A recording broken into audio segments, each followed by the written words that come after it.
네, 여러분 안녕하세요. 색채 연구의 세 번째 시간 시작하도록 하겠습니다. 자, 이번 시간부터는 본격적으로 컬러 어피어런스 모델 가지고 진행을 해보도록 하겠습니다. 제가 여러분들이 이제 서적을 구매를 하셔도 되겠습니다만은 여러분들이 이제 인터넷 검색을 통하셔가지고 알아서 구하셔도 상관없으시고요. 이 컬러 어피어런스 모델이 이제 세컨 에디션하고 서드 에디션이 있는데 제가 둘 다 공유 드라이브에 올려놓기는 했어요. 그래서 일단은 컬러 어피어런스 모델 이게 2013년판일 거예요. 네, 이 서드 에디션 가지고 우리 페어차일드 박사님의 서드 에디션 가지고 진행을 해보도록 하겠습니다. 지금 이제 이 책에서 잠깐 여러분들께 좀 말씀드릴 부분은 그 아래쪽에 보시면 이제 이 책의 출판사는 와일리로 되어 있죠. 네, 와일리로 되어 있고 와일리 ISNT 시리즈 인 이미징 사이언스 앤 테크놀로지라고 해가지고 이 ISNT를 이제 제가 나중에 또 추가적으로 좀 소개를 해드리도록 하겠습니다만은 색채, 컬러, 영상 이쪽과 관련해서는 가장 뭐라고 해야 되죠? 가장 인정받는 가장 유명한 사실 여기밖에 없다라고 말씀을 드려도 되지 않을까 싶기도 한데요. 그런 학회라고 보시면 되겠습니다. 네, 홈페이지 주소는 imaging.org, imaging.org이고요. 그래서 제가 나중에 이제 또 기회가 되면은 여기에서 이제 지난 7월달에 그 런던 이미징 미팅 이것도 이제 이미징 사이언스 앤 테크놀로지 학회에서 진행을 한 거거든요. 그래서 이제 그런 부분들도 같이 함께 소개를 해드리도록 할게요. 아무튼 이 ISNT가 이쪽 필드에서는 가장 유명한 학회다라는 말씀을 드리면서 그리고 이제 이 색채와 관련된 부분에 있어서 컬러와 관련된 부분에 있어서 특히나 이제 우리 이제 이 컬러를 접근하는 방식 우리가 첫 번째 주차의 오리엔테이션 때도 제가 잠깐 말씀을 드렸습니다만 미학적 접근 방법이 있고요. 공학적 접근 방법이 있다라고 말씀을 드렸습니다. 미학적 접근 방법 이제 미술 기반, 예술 중심 예술 기반에서 이제 넘어가서 이제 우리가 이 얼마나 에스테틱한 느낌으로 이제 컬러를 접근하느냐 이런 식으로 우리가 얘기를 하는 부분이 있을 것이고 엔지니어링 쪽 분야에서 접근하는 컬러가 있거든요. 근데 이제 저는 이 수업이 좀 어느 정도는 엔지니어링 베이스로 갈 것이다라고 말씀을 드렸고 당연히 예술 전공 학생, 디자인 전공 학생 여러분들께서 아셔야만 하는 정도 수준. 네, 그래서 베이스는 당연히 디자인 전공입니다만은 디자인 전공자들이 알아야만 하는 공학적 지식이라고 생각하시면 되지 않을까 생각합니다. 아무튼 그래서 이 그 색채 공학이라고 우리가 얘기를 해야 될까요? 우리가 색채 공학이라고 얘기를 하면은 상당히 좀 생소하기도 합니다. 여러분들이 인터넷 검색하셔도 색채 공학이라는 단어를 잘 쓰지는 않아요. 그만큼 좀 많이 발전되어 있는 분야가 아니라는 것이죠. 미개척 분야라고 얘기를 해야 될까요? 특히나 우리나라에서는 좀 그런 자료를 찾기가 아주 쉽지는 않다라는 말씀을 드리면서 이 색채 공학 쪽 분야에 있어서 가장 대가 페어차일드 박사님입니다. 페어차일드 박사님이고 마크 페어차일드라고 되어 있으시죠. 여기서 이제 또 한 가지 더 뭐랄까요? FYI라고 우리가 흔히 얘기하죠. For your information 참고로 말씀을 드리면은 그러니까 이걸 공학적이냐 미학적이냐 나눌 필요도 없는 게요. 색채와 관련돼서 현대적 연구를 수행한 가장 권위 있는 기관이라고 하면 사실은 먼셀 연구소가 아닐까 싶습니다. 먼셀 레보레토리, 먼셀 연구소일 텐데 먼셀 컬러는 한 번쯤 들어보셨잖아요. 그렇죠? 이건 미술 전공하시는 분들도 먼셀 컬러는 들어보셨을 겁니다. 그럼 먼셀 연구소가 어디에 있나요? 라고 한번 좀 질문을 드려보고 싶습니다. 먼셀 연구소는 미국의 로체스터 공과대학이라고 하죠. RIT라고 합니다. 로체스터 공과대학의 안에 로체스터 공과대학의 먼셀 연구소가 있습니다. 그럼 100년 역사를 가지고 있죠.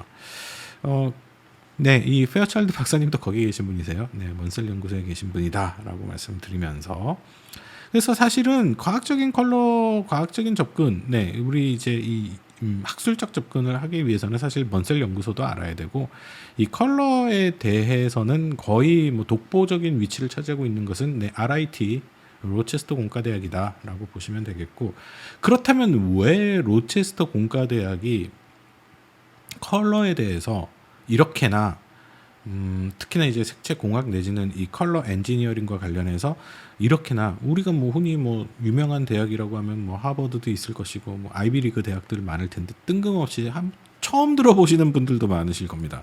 RIT 얘기를 왜 하냐 뭐 이렇게 생각하실 수도 있으신데, 사실 모든 그런 컬러 내지는 이미징의 기원은 사실은 먼셀 연구소 RIT라고 보셔도 무방합니다.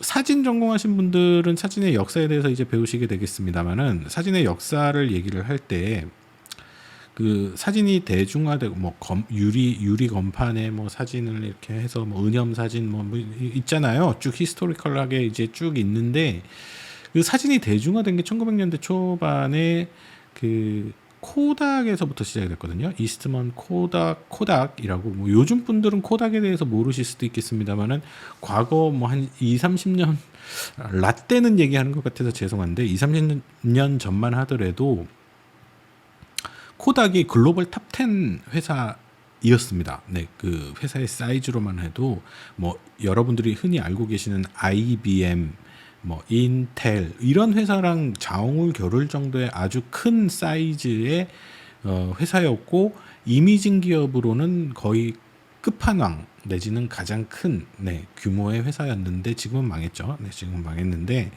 그 코닥이 그렇게 이제 1달러짜리 브라우니 박스죠. 네, 브라우니 카메라를 만들어 가지고 그 1달러짜리 브라우니 카메라로 대성공을 거두죠. 1920년대 정도로 제가 기억을 하는데, 그 코닥의 본사가 로체스터에 위치하고 있습니다. 이건 우연이 아닙니다. 네, 우연이 아니고, 그렇게 이제 필름을 통한 사진술의 발전, 그리고 컬러 사진술의 발전을 통해서 코닥이라는 회사가 성장하면서 우리가 흔히 뭐 얘기하는 산학의 구조죠. 네. 그 로체스터를 기반으로 하고 있는 그 코닥이라는 대기업이 성장하면서 그 로체스터 공과대학이라고 하는 그 RIT가 함께 성장하게 된 것이죠. 그리고 그런 사진술에서 표현되는 컬러들에 대해서 얘기를 하면서 그 먼셀 연구소도 함께 성장하고 발전을 한 것이고요. 그렇게 기원을 두고 있다. 배경은 그렇다라는 말씀을 페어차일드 교수님, 박사님 얘기를 하다 보니 뭐 그렇게 얘기가 나와 버렸습니다. 참고하시고요. 그래서 뭔가 디지털 이미징, 그 다음에 뭐 디지털 포토그래피 내지는 뭐 이런 그 디지털 컬러 내지는 뭐 디지털 빼고 그냥 컬러만 가지고 그러면 세계 최고의 뭐 대학은 어디냐? RIT입니다. 네, RIT 가시면 됩니다. 그래서 여러분들도 그쪽에 관심이 많으신 분들이 계시다. RIT 출신들이 우리나라에도 몇 분 계시기는 해요. 네. 근데 아무튼 그렇다라는 말씀을 드리고, 조금만 더 첨언을 드리자면은 그냥 첨언할게요. 왜냐하면은 우리가 사실 이제 실제 클래스라면은 뭐 이런 류의 얘기들도 많이 드릴 텐데, 그러지 못해서 딱딱할까봐 서론을 이제 서두를 이렇게 좀 편하게 가겠다라는 얘기입니다. 좀 릴렉스하게 시작을 하려고. 미국과 함께 컬러 쪽 분야가 또 이제 좀 뭐라고 그래야 되죠? 그 성장한 색채 공학적으로 좀 성장한 나라가 있다면은 독일하고 일본이죠. 네, 독일하고 일본이고, 독일하고 일본이 이렇게 성장을 하게 된 그 또 기저에는 마찬가지로 사진술의 발전이 당연히 큰 그 파일을 차지하고 있습니다. 컬러 사진, 우리가 어쨌든 1900년대 초중반만 하더라도 디지털 기계가 없었잖아요.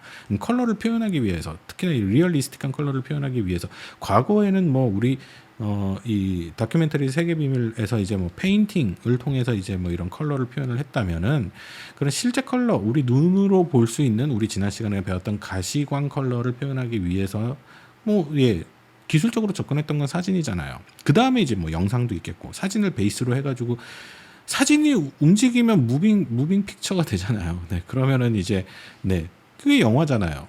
그러니까 사진술의 발전이 이 컬러하고는 떼야 뗄 수 없는 관계라는 거죠. 그래서 독일하고 일본이 발전했고, 그럼 독일하고 일본은 왜 사진술이 발전했습니까? 광학기술. 왜 발전했나요? 광학기술도 컬러하고는 뗄래야 뗄 수 없는 관계이고, 전범국이라는 공통점을 가지고 있죠. 네, 전쟁을 치룬 나라들, 전범국이라는 공통점을 가지고 있고, 세계 1, 2차 대전, 네, 그 전범국으로서 과학기술이 극단적으로 발전할 수밖에 없었던, 네, 그런 역사적 배경을 가지고 있다라는 것이죠. 왜죠? 네, 그거는 적군을, 적 진지를, 네, 적의 동태를, 동향을 찍어야 되니까, 찍어서 네, 상부에 보고해야 되니까. 그래서 카메라가 되게 소형화가 됐고, 기존의 코닥이 이제 브라우니 카메라 이만한 박스 형태였다면은 뭐 라이카가 유명해진 게, 네, 레인지 파인더 카메라, 요만한 레인지 파인더 카메라에 35mm짜리 렌즈를, 필름을 넣어가지고 극단적으로 포켓 사이즈로 축소를 시켰죠. 그게 1930, 40년대 네, 세계 2차 대전 당시에 그런 식으로 발전을 하게 된 거고, 광학기술도 당연히 따라서 발전할 수밖에 없었고, 그래서 일본과 독일이 광학기술이 발전할 수밖에 없었고, 뭐 그런 거죠. 네, 그런 역사적 배경이 있었던 것이고, 그런 광학기술이 바탕이 되면서 색채 공학적 측면에 있어서도 독일과 일본이 발전할 수밖에 없었습니다. 그래서 네, 뭐 지금 현재도 보면은 이제 어떤 색채 공학적 측면에서 봤을 때 그 색채 공학이라는 책이 있어요. 그 일본의, 네, 찾아보니까 색채 공학 검색하니까 노보루 오타, 네, 노보루 오타라는 분이 네, 이렇게 이제 색채공학이라는 책을 또 쓰셨네요. 이런 식으로 보시는 것과 같이 일본과 독일이 네, 이런 색채적 부분에 있어서도 뭐 발전할 수밖에 없었다라는 말씀을 드리고, 그럼 지금 현재 시점 2022년 지금 현재 시점은 어떤가라는 말씀을 드리면은 뭐랄까요, 약간의 정체기 정도로 보시면 되지 않을까 싶기도 합니다. 정체기이면서 기술의 발전은 더 발전되고 있고, 그래서 그동안의 역사적인 그런 컬러에 대한 색채 과학적 측면에서의 발전 과정에 대한 역사적 측면에 대해서 쭉 한번 우리가 전반기에 읊어드린다고 말씀을 드렸잖아요. 그래서 살펴보면서 이런 식으로 발전을 했고, 2000년대는 어떻게 됐고, 2000년대에 들어서 우리가 이제 좀 고민을 해야 될 부분 중에 하나는 바로 이제 우리가 지금 현재 사용하고 있는 디지털 디바이스들에서 재현되는 컬러에 대한 중요성이 좀 더 이제 중요해지고 있잖아요. 네, 그래서 실제 여러분들이 소비하고 있는 컬러를 소비하고 있는 대부분의 장치들은 여러분들의 스마트폰입니다. 또는 여러분들의 노트북, 디스플레이, TV도 잘 안 보시잖아요. 그죠? 뭐 프로젝터? 뭐 옛날에는 좀 프로젝터 뭐 집에다가 이렇게 놓고 보고, 뭐 요즘 프로젝터 모르겠어요. 뭐 옛날 레트로 감성 뭐 해가지고 프로젝터 띄워서 볼지 모르겠는데, 아무튼 사실 지금 현재 우리가 컬러를 논한다 그러면 컬러가 가장 많이 소비되는 곳은 사실 여러분들의 스마트폰이거든요.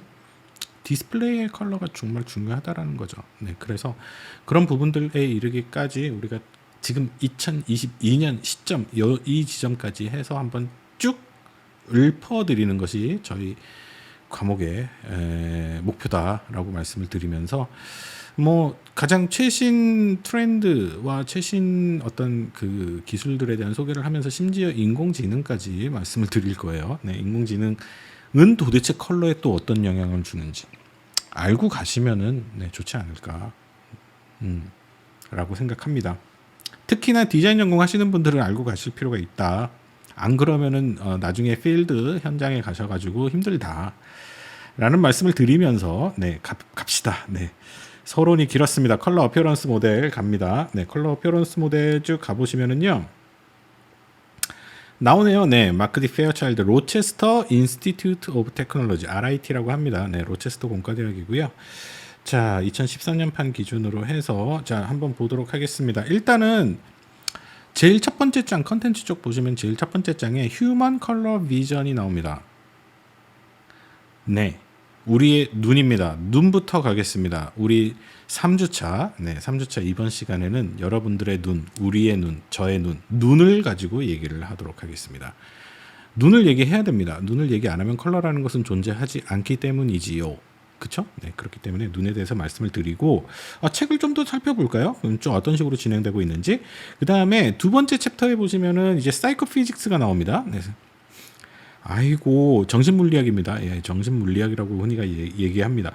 처음 들어보시는 분들이 많으실 겁니다. 정신물리학도. 이 컬러 쪽 분야에서 다루는 분야입니다. 네, 정신물리학을 심리적 속성이 들어간다라고 말씀드렸잖아요. 아무리 지금 보고 계시는 요 볼펜의 색상이 황금색, 노란색, 황금색이라고 하더라도 여러분들의 뇌에서 프로세싱해서 처리를 할 때 다른 색이라고 오해하게끔 만들 수 있는 겁니다.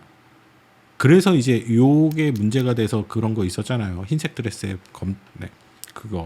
흰색 드레스에 금색 띠를 두른 뭐 그거 있잖아요.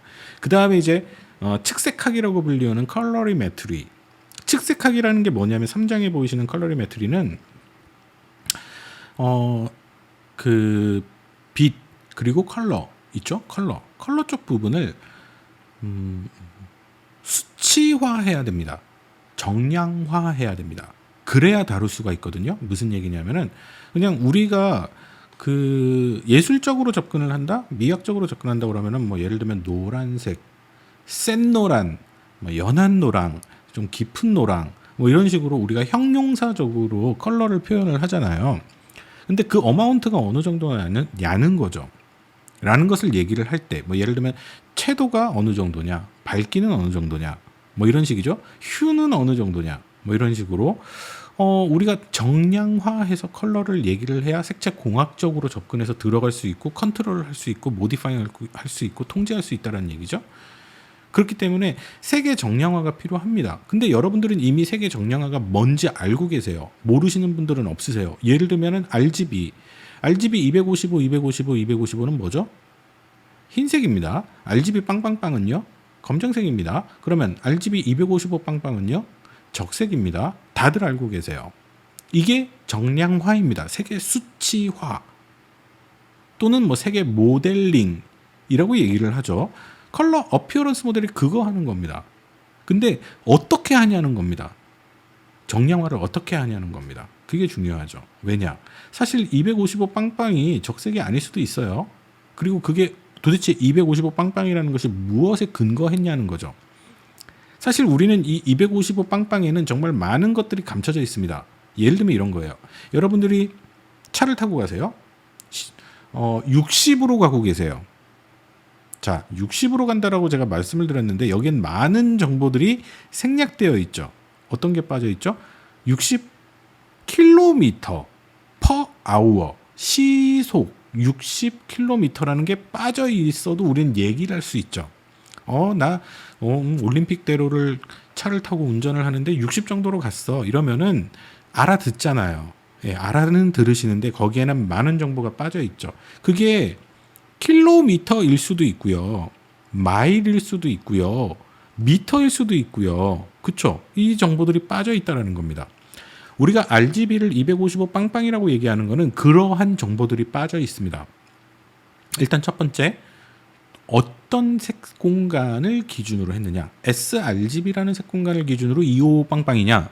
어도비 RGB를 기준으로 255 빵빵이냐? 아니면은 뭐 DCI P3를 기준으로 255 빵빵이냐? REC 2020를 기준으로 해서 255 빵빵이냐? 모른다는 거죠. 근데 그게 달라지면 컬러가 달라집니다. 기준이 없는 거예요. 네. 기준이 달라지는 거예요. 그렇지만 우리가 사실상 디팩토 스탠다드 내지는 우리가 그냥 60으로 간다 그러면 시속 60인 것처럼 편의상 그냥 255 빵빵이면 sRGB 뭐 이런 식으로 하고 있을 뿐이라는 거예요. 그렇지만 그것도 언제까지 통용되진 않는다라는 거죠. 특히나 지금 이 2022년 지금 현재에서는 상당히 좀 이슈가 될 여지들이 많이 있는데 그것도 이제 여러분들이 차차 배워 나가실 겁니다. 왜냐하면 sRGB는 이제 더 이상 디팩토 스탠다드가 아니기 때문이죠. 아니라고 얘기하면 또 논란의 여지가 있으니까 여러분들의 스마트폰에 255 빵빵을 띄웠을 때 여러분들의 데스크탑에 255 빵빵을 띄웠을 때하고는 다른 결과가 나온다라는 거죠. 그럼 그 왜를 우리는 배워야 되는 거죠. 그게 이제 제대로 우리가 색채 연구를 하는 게 아닐까 생각이 듭니다. 또 하나, 255라는 숫자가 나왔습니다. 여러분들이 포토샵에서 컬러를 입력을 하실 때 0에서 255 사이에 인티저 정수를 입력하라고 나옵니다. 256단계죠. 0에서 255까지. 그쵸? 이게 뭐냐? 8비트입니다. 우리가 컴퓨터로 얘기를 하는 컴퓨터 언어로 얘기하는 8비트. 네. 2의 8승이면 256단계이죠. 그래서 0에서 255까지 표현되는 8비트를 기준으로 했을 때 255빵빵입니다. 여러분들의 아이폰 사진을 12비트로 찍습니다. 여러분들의 갤럭시 사진을 10비트로 찍습니다. 0에서 255가 아니고 0에서 1024, 0에서 4096입니다. 처음 들어보시는 분들이 대부분이실 거예요. 요거 설명드릴 겁니다. 우리는 8비트를 그냥 디폴트로 알고 있지만 그게 디폴트가 아닐 수 있다는 얘기죠. 지금 네, 그것도 나중에 얘기가 길어지니까요. 아무튼 세 개 수치화가 필요하다. 그 수치화를 얘기하는 게 바로 컬러리메트리다 라는 것입니다. 색을 정량화한다, 수치화한다 라고 보시면 되겠고요. 일단 제가 이렇게 이제 컨텐츠를 소개를 해드리면 여러분들이 나중에 좀 부족한 거 있으면 네, 보시면 되니까. 그쵸? 보시기 바라면서 네. 자, 그 다음에 컬러 어피어런스 터미널로지라고 나옵니다. 이제 네, 보시는 것처럼 이제 데피니션이 나오죠. 예, 용어 정리입니다. 용어 정리. 아까 이제 제가 지난 시간에 소개해드렸던 것처럼 용어 정리를 해주고 있는데 컬러, 휴, 컬러하고 휴는 도대체 뭔 차이죠? 그 다음에 브라이트니스와 라이트니스, 그 다음에 컬러풀니스와 크로마, 그 다음에 세츄레이션, 그 다음에 unrelated and related color. 도대체 뭔 차이냐는 거죠. 우와, 네, 살펴보도록 하겠습니다. 우리 다 이거 짚고 넘어갑니다. 그 다음에 컬러 오더 시스템이 있고요. 네, 컬러 오더 시스템이, 먼셀 나오네요. 먼셀 컬러 나오고요. 그 다음에 이건 역사적으로 우리가 뭐 알고만 넘어가는 거예요. 사실 이런 거는 먼셀 컬러 사용하고, 그 다음에 이제 스웨디시 NCS가 있고, 그 다음에 컬러 커브가 있고, 그 다음에 다른 컬러 오더 시스템이 있고요. 뭐 다양한 것들이 있어요. 대표적으로 여러분들이 한 번쯤 들어보셨을 팬톤이 있죠. 팬톤도 사실은 컬러 오더 시스템인데 비과학적인 컬러 오더 시스템이죠. 철저하게 상업적으로 가장 많이 사용되는 컬러 팔레트만을 추려 놓은, 큐레이션 해 놓은 거예요. 네. 그래서 사실은 근본이 없죠. 라고 얘기해도 무방합니다. 우리 PCS라고 얘기하는 팬톤 컬러 시스템이라고 얘기하는 근본이 없다. 네. 네. 네. 그렇고요. 그 팬톤 컬러도 얘기 말씀드릴게요. 그 다음에 이제 컬러 어피어런스 페노메나가 있고요. 뷰잉 컨디션이 있습니다. 중요합니다. 뷰잉 컨디션. 제가 지난 시간에도 말씀드렸죠. 특정 컬러를 볼 때 어떤 조건에서 보시느냐, 자연광에서 보시느냐, 형광등에서 보시느냐, LED에서 보시느냐, 뷰잉 컨디션에 따라서 달라지죠. 각도에 따라서도 달라질 겁니다. 내리쬐는 조명이 뭐 시메트리컬인지 어시메트리컬인지에 따라서도 컬러가 달라집니다. 와, 깊게 들어가죠. 네, 근데 일단 짚고 넘어갈게요. 근데 이게 나중에 여러분들 디자인 전공하시고 아니면 뭐 다른 전공하시고 뭐 여러 전공자분들이 이제 컬러에 대해서 뭔가 이슈가 생길 때는 여기서 원인을 찾으셔야 되는 거예요. 심지어 이런 거죠. 예, 여러분들이 뭐 작품을 갤러리에 올리셨는데 갤러리에서 보여지는데 컬러가 다르다라고 가정을 해봐요. 그런데 내가 예전에 시뮬레이션 했던 조명이랑 같은 조명인데 왜 다르지? 라는 느낌이 올 때 이 조명이 조사하는 각도가 이 시메트리컬한지 어시메트리컬한지에 따라서도 컬러가 달라질 수 있는 거죠. 여기에는 더 나가면 안 되는데 아무튼 네, 그러고요. 그 다음에 이제 크로매틱 어댑테이션 갑니다. 네, 색수능입니다. 색수능은 암수능도 있고 명수능도 있고 색수능도 있고 뭐 네, 피지올로지 쪽 부분을 배울 겁니다. 이거는 뭐냐면요. 여러분들 요즘은 이제 극장 가실 수 있으니까 극장 딱 가셨어요. 근데 좀 늦게 가셨어요. 그냥 어두울 때 이제 극장 문 딱 열고 들어가시면은 수능 되는데 시간이 걸리시잖아요. 그 어두움에 여러분들의 눈이 그거예요. 네, 그게 암수능이에요. 네, 아무튼 그거 설명드립니다. 그 다음에 크로매틱 애댑테이션 모델 나오고 컬러 어피어런스 모델 나오고 네, 이거 네, 그렇습니다. 색수능 모델은 얘기를 해야 돼요. 왜냐하면은 그렇게 색수능되는 과정들을 이제 우리가 이제 이 수학적으로 접근해서 그렇다고 해서 여러분들이 계산기 두드려야 될 필요는 없습니다. 컴퓨터가 다 해주는 거니까. 이제 뭐 본크라이스 모델도 있고 뭐 여러 모델들이 있는데 본크라이스 모델을 가장 많이 사용하기는 합니다. 이런 모델들이 있다 정도만 알고 가셔도 충분해요. 그다음에 이제 컬러 어피어런스 모델이 있거든요. 네, 그래서 이제 10-3에 보시면 이제 CIELAB, Clab이 있습니다. 요게 중요하죠. 지금 제가 설명드렸던 모든 단원들의 내용들은 사실 다시 말씀드립니다만은 네, 컬러리스트 기사에 나옵니다. 시험 문제로. 네. 나옵니다. 그다음에 11장에 보시면은 나야타니 모델이 있는데 이거는 안 할게요. 네, 나야타니 모델을 안 쓰니까 헌트 모델도 안 할게요. 필요 없습니다, 사실. 네. 11, 12장 넘어갈 거고요. 13장 알렘 모델 이것도 안 쓸 겁니다. 지금 모델이라고 나오는 것들이 전부 다 색을 모델링 할 때 이런 방법으로 모델링 했어요. 이런 방법으로 모델링 했어요를 얘기를 하는 건데요. 사실은 우리는 여기에서의 모델링은 컬러 어피어런스 모델만 알면 돼요. 이게 표준이거든요. 특히나 Clab이라고 얘기하는 CIELAB만 아시면 됩니다. 10-3. 네, 이것만 아시면 되고요.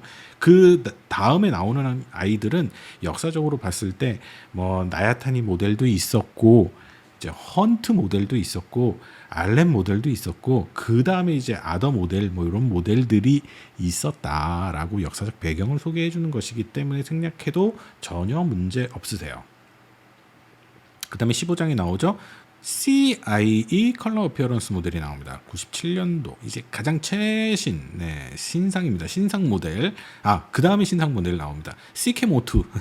네, CCAM-O2. CIE가 들어갔다라는 얘기는 국제 표준이라는 얘기죠. 제가 지난 시간에도 설명드렸던 것과 같이 국제조명위원회에서 만든 CAM이라는 게 컬러 어피어런스 모델이거든요. 그래서 우리는 이건 흔히 줄여가지고 CCAM이라고 합니다. CCAM-O2 2002년도 판이라고 보시면 됩니다. 그래서 지금 현재 시점에서 가장 근대화된 모델 중에 하나는 CCAM-O2 모델이 가장 컬러를 수치화, 정량화, 컬러를 모델링화 하는 데 있어서 가장 뭐라고 그러죠? 최신 모델이라고 보시면 됩니다. 그럼 왜 최신 모델이 필요할까요? 기존의 모델은 맞지 않는 부분이 있었다라는 거죠. 제가 아까 그 Clab도 말씀드렸습니다만 아직까지도 Clab 쓰시는 분들이 많거든요. CIELAB 그 모델은 76년도에 만들어진 모델인데 그 모델 아직까지도 씁니다. 아직까지도 쓰고요. 또는 뭐 CIE1931 모델도 써요. 1931년도에 만들었던 XY 모델도 씁니다. 지금 현재까지도요. 여러분들이 뭔가 디스플레이 회사에 취직을 하시든 뭐 해가지고 나는 뭐 뜬금없이 디스플레이 회사에 갔어 뭐 이래가지고 뭐 이제 뭐 LG 디스플레이나 뭐 이런 데 가시잖아요. 네. CIE1931 모델도 씁니다. 지금 현재까지도. 근데 우리가 이 모델이 가지고 있는 리미테이션에 대해서는 알아야 될 필요가 있는 거죠. 왜냐하면 그 CIE1931이 가지고 있는 한계가 있기 때문에 그 이후에 모델이 개선이 돼서 76년도 모델이 나온 거고 76년도 모델이 범용화돼서 사용돼 오다가 얘가 또 이제 또 안 맞는 부분이 있고 이게 또 틀린 부분이 있으니까 94년도 모델이 나왔고 97년도 모델이 나왔고 2002년도 모델까지 나온 거예요. 계속 개선이 됐다는 겁니다. 네. 그래서 아무튼 CCAM-O2 갈 거고요. 그다음에 그래서 테스팅 컬러 어피어런스 모델을 이제 시험 평가하는 방법들. 그다음에 이제 19장 20장 보시면은 디바이스 인디펜던트 컬러 이미징이 있고요. 그다음에 이제 이미지 어피어런스 모델링 앤 더 퓨처 미래는 어떻게 될 것인가 가 나오고요. 21장에는 이게 아마 제 기억에는 세컨 에디션에도 이게 있었나 모르겠는데 21장이요.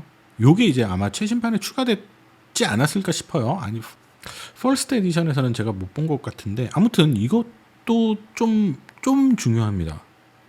여러분들은 이거 이미 사용하고 계세요. 뭐죠? HDR입니다. 하이 다이나믹 레인지라고 얘기하죠. HDR. 왜 어디서 사용하시죠? 여러분들 유튜브 볼 때도 HDR 쓰시고요. 여러분들 사진 찍으실 때도 아이폰이시면 HDR로 찍고요.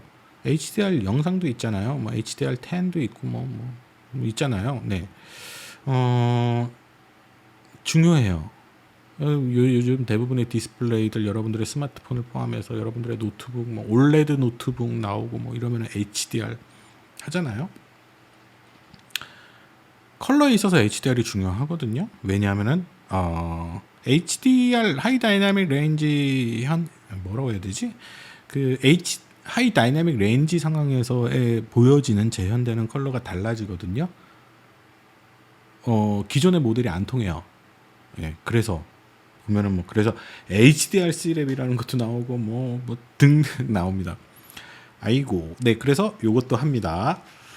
할 게 많아요. 그래서 우리가 색채 연구라는 과목이기는 한데, 그죠? 색채 연구라는 과목이기는 한데 색채 연구의 정말 베이직한 부분들만 이렇게 훑고 넘어갈 거고요.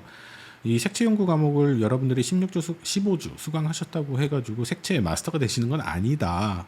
할 거 많다. 네, 라는 말씀을 드리고, 그러면은 저는 뭔가의 지도를 제공해 드린다고 보시면 좋지 않을까 싶어요. 그래서 여러분들이 뭔가의 이슈가 발생을 했을 때, 트러블이 발생을 했을 때, 아, 맞아, 내가 그게 거기에 있었지, 그게 어떻게 하는 거더라 라는 어떤 가이드라인 내지는 지도를 드리는, 그러면 여러분들이 이제 나중에 추가적인 뭐 검색이나 추가적인 뭐 이렇게 찾아 들어가시는 걸 가능하시잖아요.